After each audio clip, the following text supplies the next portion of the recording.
Everyone should have a home. Everyone should have a job. Everyone should have health care. How you gonna pay for it?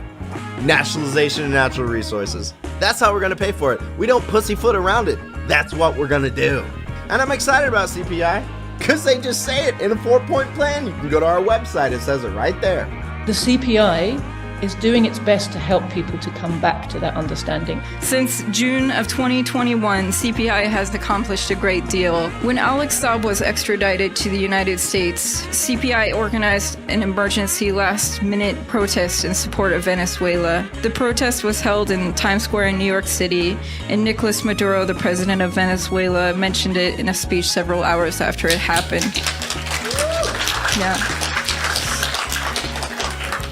Just after Russia's denazification operation began in Ukraine, the March 2022 conference featured a number of prominent social media personalities and was packed full of people. The website trutherfiction.com had to put up a page clarifying that the anti-imperialist gathering featuring the Soviet flag, the US flag, and the flag of the Donetsk People's Republic was indeed real and not an internet hoax.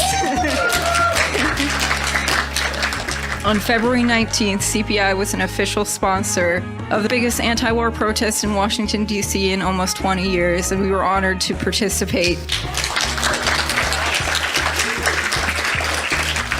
In addition to our in-person activities, CPI has published a number of different books, the first of which was our own edition of The Green Book by Libyan leader Muammar Gaddafi. The CPI edition is the top-selling and top-rated version of the book on Amazon, and over 2,000 copies have been sold or distributed.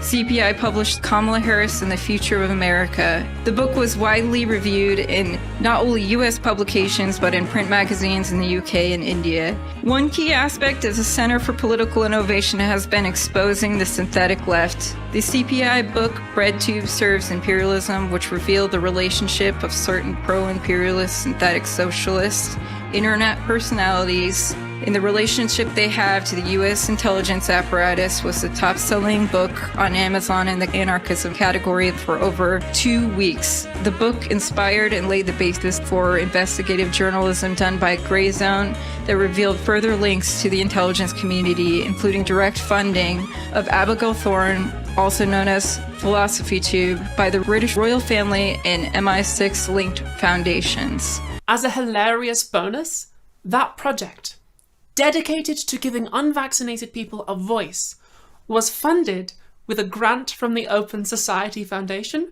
which means it was literally paid for by George Soros. So as our organization has rapidly expanded over the course of the past 2 years, we have faced a number of attacks. One of the main organizations that has worked against the Center for Political Innovation is the Communist Party USA.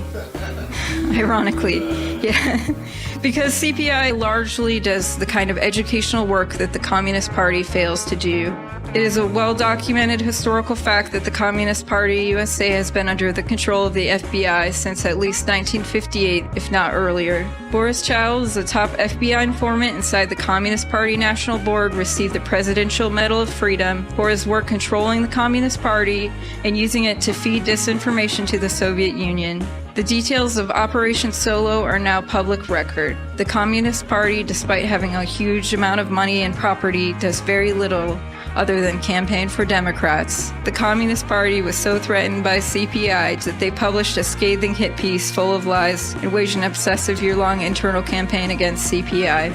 But we consider this a compliment. We will continue to do our best to hold this pro-NATO, FBI-controlled Democratic Front organization accountable as we carry out this revolutionary work. What calls itself the left in America is anything but that. CPI dares to acknowledge the unspeakable history of the Congress for Cultural Freedom program and how left-wing politics was intentionally reinvented by the U.S. intelligence during the Cold War. The stakes are getting higher in U.S. politics, and the situation is becoming more serious every day. We want to do everything possible to expand anti-imperialist and socialist consciousness in America and to lay the basis for the varied struggles ahead. Thank you. This is an example of normal people talking about the real problems. We don't want a new war. We don't want people dead. We don't want to exploit the entire world. What we want is the ability to work, build a life, have a future. That's the things that Americans want, and that's the things that everybody around the entire world wants. And we want that for us and everyone, and that's the point. CPI offers a positive message, a positive politics for a negative time. To anyone who is thinking about coming to one of these events, to anyone who's wondering if it's worth it, it absolutely is. You'll meet a lot of great people. I'm looking forward to what the future holds. I'm looking forward to more conferences, more live events, more books that's going to be written, more interventions by the CPI members, especially the young people in the group. They're very determined, very smart. They really care about the American people. What I'm most excited about the potential of CPI is the fact that we actually can speak to the problems of everyday people, that we can offer solutions for everyday people.